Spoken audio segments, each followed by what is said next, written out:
लगातार 2 साल सूखे के प्रकोप ने भारत के 3% भाग को अपनी चपेट में ले लिया है। सूखा समाज के एक बड़े हिस्से के संकट का कारण बन गया है।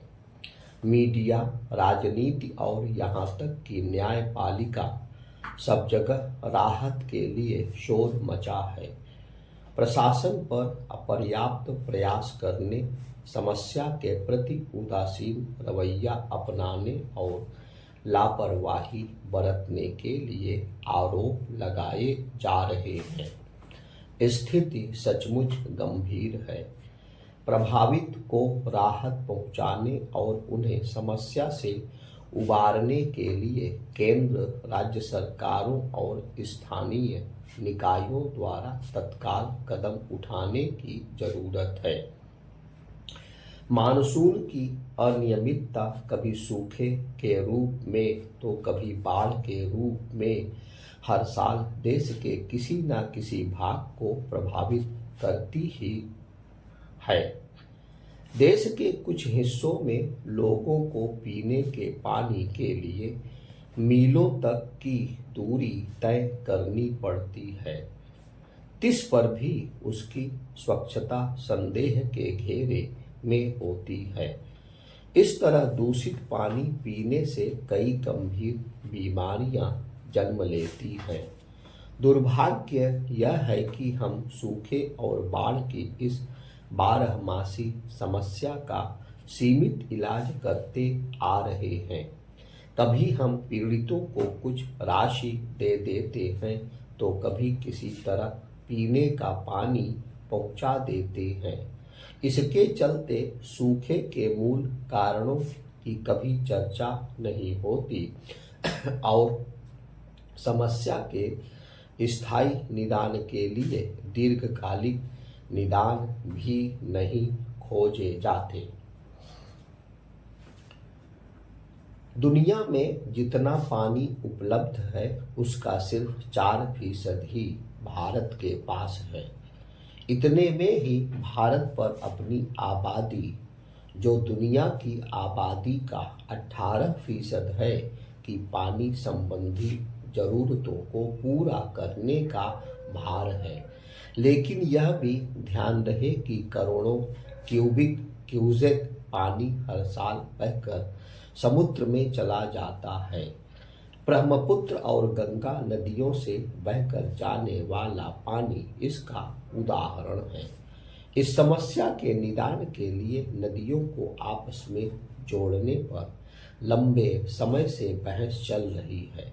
भारत में उत्तर और पूर्व में स्थित जिन नदियों में पानी भरपूर मात्रा में उपलब्ध रहता है उसे दूसरे क्षेत्रों में जहां पानी की कम उपलब्धता है स्थित नदियों से जोड़ा जाना चाहिए। इससे अतिरिक्त पानी को सूखाग्रस्त इलाकों में पहुंचाया जा सकेगा।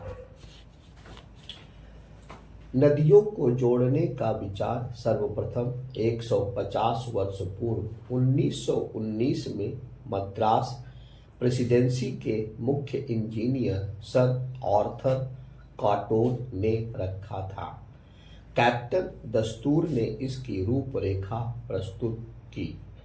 बाद में तत्कालीन केंद्रीय ऊर्जा और सिंचाई राज्य मंत्री के.एल. राव ने 1960 में गंगा और कावेरी नदियों को जोड़ने का प्रस्ताव पेश कर इस विचार को फिर से जीवित किया। 1982 में पूर्व प्रधानमंत्री इंदिरा गांधी ने नेशनल वाटर डेवलपमेंट एजेंसी का गठन किया। दुर्भाग्यवश यह विचार अकादमिक बहस में ही उलझ कर रह गया।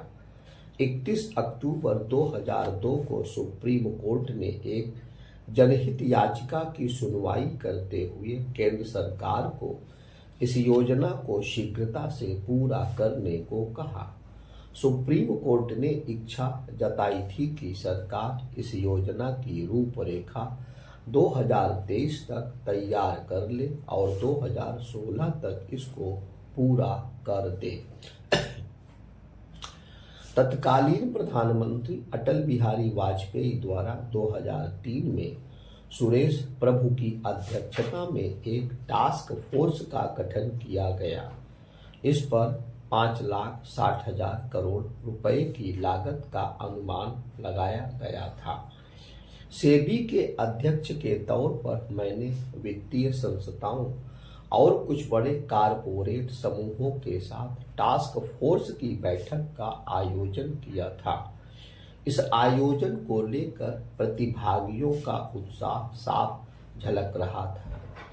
दरअसल मैंने भी प्रोटोकॉल तोड़ दिया था। सेबी एक नियामक संस्था है। इससे यह उम्मीद नहीं की जाती कि वित्तीय संस्थाओं के प्रमुखों को जुटाकर किसी प्रोजेक्ट के लिए वित्त का प्रबंध करे। सुरेश प्रभु उस शुरुआत से बेहद उत्साहित हुए थे, लेकिन वाजपेयी सरकार के बाद जो नई सरकार आई उसने इस योजना को ठंडे बस्ते में डाल दिया। उम्मीद है कि अब मोदी सरकार इस पर गंभीरता से आगे बढ़ेगी। जो लोग आजकल सूखे को लेकर चिंतित हैं, कलम चला रहे हैं, शासन प्रशासन को कठघरे में खड़ा कर रहे हैं और न्यायपालिका का दरवाजा खटखटा रहे हैं, वे ही नदियों को जोड़ने संबंधी योजना का विरोध करते रहे हैं। वे पन्ना टाइगर रिजर्व पर प्रभाव पड़ने, वनों की क्षति और जैव विविधता के क्षरण जैसे मुद्दे उठाते हैं। भारत में सूखे और बाढ़ की समस्या से स्थायी निदान नदी जोड़ो योजना को जमीन पर सही तरीके से उतारने में निहित है। सीमित पैमाने पर ही सही चीन और दक्षिण अफ्रीका आदि देशों ने सफलतापूर्वक ऐसे प्रोजेक्ट पूरे किए हैं।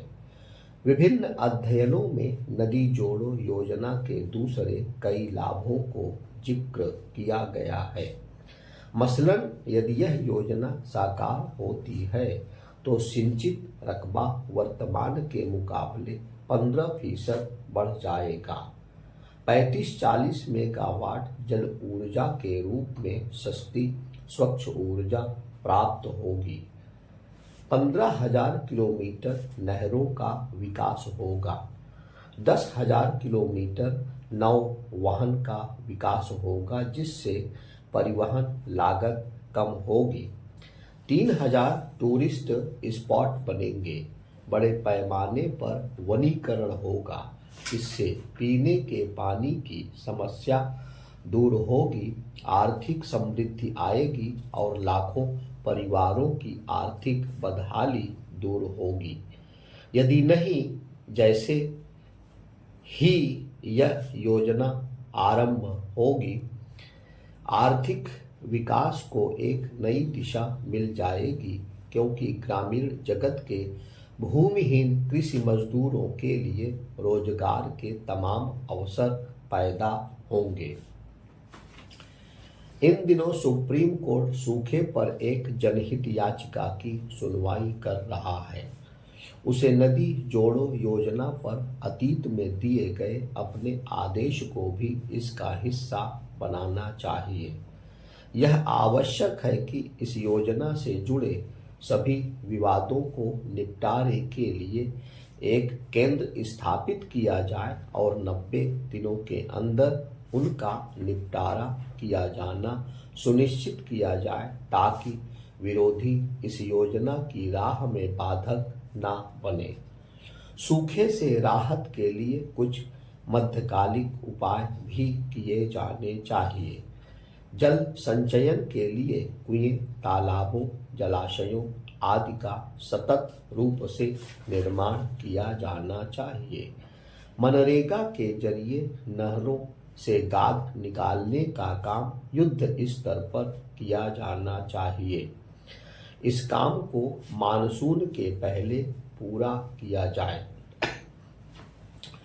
नहर प्रणाली को पुनर्जीवित करने से पंजाब, हरियाणा, उत्तर प्रदेश, बिहार और पश्चिम बंगाल को मदद मिली है, ऐसा ही देश के बाकी राज्यों में किया जाना चाहिए। इससे नदियों को जोड़ने की दीर्घकालिक योजना को और मजबूती मिलेगी। इसी प्रकार किसानों को जल संरक्षण के प्रति जागरूक किया जाना चाहिए। मध्यकालिक और दीर्घकालिक उपायों की सफलता के लिए जन भागीदारी सबसे महत्वपूर्ण है। परिस्थिति विज्ञानी, कार्यकर्ता, राजनेता और कानून निर्माताओं को एकजुट होकर इस योजना का समर्थन करना चाहिए। बुद्धिजीवियों को इसके लिए जन समर्थन जुटाने और अड़ंगेबाजी को योजना में बाधक बनने से रोकने में मददगार होना चाहिए।